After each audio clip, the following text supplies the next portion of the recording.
All wonderful wines have fabulous stories, and this is no different. This wine is actually produced in Italy. There's an incredible Texas connection and a connection to Bordeaux, and I'm with the export manager for Conte Brandolini right now. Alessandra, welcome. Thank you. We're at the HEB Plus at Blanco in 1604, where you can find the wines. We'll tell you more about that in a minute. But an interesting connection. I want to start with the connection to A&M here in Texas. Yes. How in the world is an Italian winemaker connected to A&M? Because when he was sent to study, they sent him to America. You know, it was very typical for an Italian guy from a good family to be sent to the US to study. It was every kid's dream to go to college.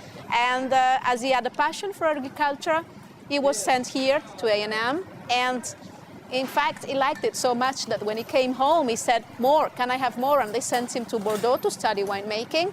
And this is why when he came home, he had a dream, which was making a great red wine. And it's fun because I love the story, the Bordeaux connection. We have actually been to Chateau Gris.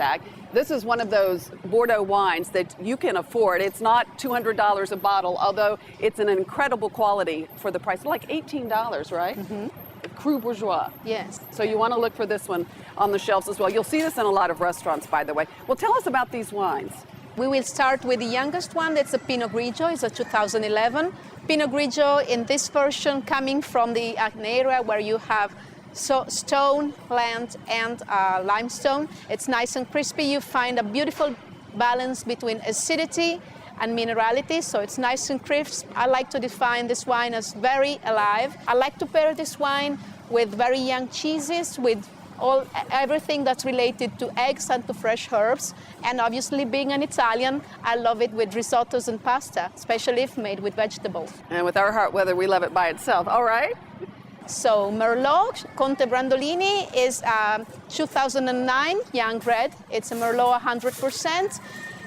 This wine was harvested slightly before Merlot Vistorta because it didn't go into the barrel for a long time, just 4 months in barrels that were already 2 years old. This is because it gave it just a little rounding without giving it too much of the tannins. So this is a nice, soft red wine. I would definitely pair this wine with raised fowl, so from quail, which I know is famous here in Texas, and pheasant and pigeon if you like it, or even a very nice house-bred chicken. Okay. So your lighter meats go well with that. Lighter meats, and obviously also younger cheeses again. And Merlot Vistorta is an 07, a wine that stayed in the barrel for 12 months. So it's got more body, more tannins.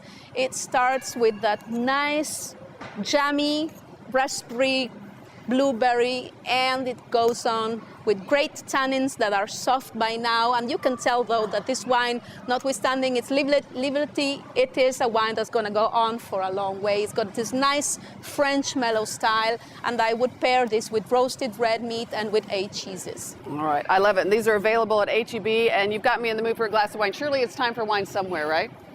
Cheers. Cheers. Salute. Salute.